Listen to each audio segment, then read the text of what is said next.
name is Amanda and this is my channel, Amanda Colors. Today I am here to share with you the second video in my colour theory series, and I'm hoping that you've seen part one. If you haven't, I will link it up in the iCards here. And I'm going to try doing it a little bit differently this time. So I'm going to do a bit more of a slideshow and voiceover. So I'm going to head over to my computer to do that. But before I do, don't forget to click subscribe if you haven't, and subscribe to my channel, because when I reach 1,000 subscribers, I will be hosting a giveaway where I will be giving one lucky winner an Amazon gift card to the value of 50 Australian dollars. It is open to anyone internationally, and whoever the winner is, I will chat with them about which Amazon is best for them, and I will issue the card in that currency, but it will be to the value of 50 Australian dollars. So yeah, go ahead and click that subscribe button. So let's get into the colour theory. Okay, so let's start with a very quick recap of part one, where we talked about the colour wheel, which you can see here, and we also talked about tints, tones and shades. But first up, let's talk about the primary colours. So the primary colours are red, yellow and blue, and they can also be made up of cyan, magenta, yellow and black.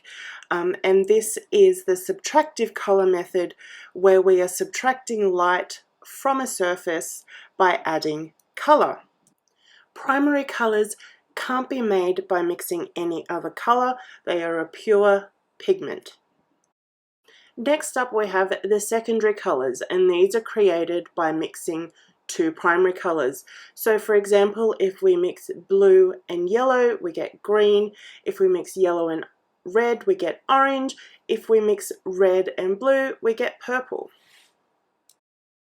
And finally, we have the tertiary colours. So these are a mix of one primary colour and one secondary colour, and they give us colours like blue-green, yellow-orange, etc. So depending on how much of the primary or secondary colour you are mixing in will determine the colour and the value of that colour. And lastly, we spoke about hues, tints, tones and shades. The hue is the pure colour. A shade is when you add black to that colour. A tint is when you add white to that colour. And a tone is when you add grey to that colour. And that is how combining these things is how we get all the colours in our pencil sets, and all the colours that we see around us in the world. So today is part two, and we're going to be talking about colour harmony.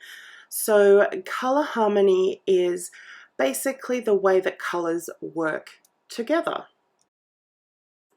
So the way we use our colours together can either make our page look bright and dynamic, or they can blend together and be a calming page. So let's have a look at the different types of colour harmony. First up, we have complementary colours. Complementary colours are colours that are opposite each other on the colour wheel. So you can see here that red and green are opposite each other. So these are complementary colours. So the fact that they are opposite each other on the colour wheel means that they have no pigment of each other in either one, so they kind of vibrate against each other when our eyes look at them, and that makes them bold and bright and dynamic, and sometimes can give a bit of an uneasy feeling, depending on the tint or tone of the colour, but it is definitely a way to make your page really bright. And here are some examples of some complementary colours. As you can see, it gives a very bright, energetic, happy mood and is very eye-catching. So the second kind of color harmony are analogous colors. So these are colors that are next to each other on the color wheel. So you can see here we have a red orange, an orange, and a yellow orange, and they're very similar in color, but they do have a difference to each other. Analogous colors blend really nicely together, as you can see in this picture here. They give a sense of calm because they are close together on the color wheel. And also often what happens is that, say for example, our main color, like in this picture here, is orange, then one color on one side of it on the color wheel, such as red, gives an accent to the orange. It kind of brings it out more. Whereas the yellow, which is on the other side of orange on the color wheel, kind of supports the orange. So it blends a bit more into the orange, giving contrast, but it's not as big a contrast as the red. But at the same time, even though there is contrast supporting and accent colors, it still works really well, and it gives a very visually appealing outcome. And here are a couple of other examples of analogous color harmonies. So you can see the blues and greens, and also the vibrant oranges and pinks. And the last form of color harmony I'm going to talk about today are triadic colors. So these are colors that are spread evenly around the color wheel, and they form a triangle if you were to join them, like I have here. So triangle, triadic, tri meaning three, so that's a good way to remember it.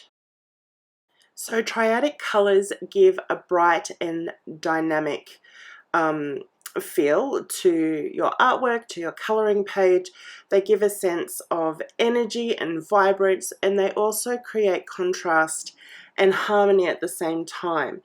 And that is because they are evenly spread around the color wheel, and so they help to balance each other out while still giving that vibrance. That you can see that in this picture here, which actually has the primary colors red, yellow, and blue, which is a perfect example of triadic colors. And as you can see, they just balance each other out, but they're vibrant and happy as well. Here are some other examples of triadic color harmonies. So again, we kind of have like red, yellow, blue. It is a little bit more on the green side, and then red, yellow, blue also in the second picture there with some pink added. But yeah, so that's a very brief overview of color harmonies as our second part in color theory. So I hope it's all sort of starting to come together in your mind as to how these colors work, and you know, the different moods and things you can create using different colors. Of course, if you're doing bigger color palettes, you are going to start going into tints and shades most likely. But I have created these some more free worksheets which you can download over on my website amandacolors.com, and I'll also have the link in the description. But they are just a way to help you continue to get these ideas of color theory in your mind and these color harmonies. So the first page just kind of goes through and recaps what we were talking about in this video, and then the second page you can start to create your own color palettes based on the color theory that we spoke about today. So hopefully that's really helpful for continuing to remember the information that I'm sharing with you. So the next video, part 3, I will be talking about how to use this color theory when coloring or when you're doing any other creative project. So I'll be bringing it all together and yeah, and showing you ways to actually use this when you're being creative. So again, if you have any questions, please put them in the comments below and I will do my best to answer them.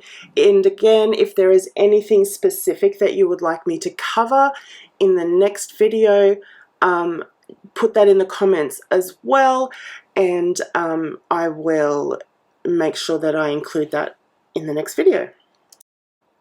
Thank you so much for watching. I do hope that this and the first video in the color theory series have been helpful to you, and I really hope that, you know, it is something that you can use every time that you're being creative. If you liked this video, please give it a thumbs up. It really helps, and it really brings a big smile to my face. And don't forget to subscribe for your chance to win a $50 gift card once we reach the 1,000 subscribers. Again, thank you for spending this time with me today. It has been great, and I look forward to seeing you in the next video. Bye!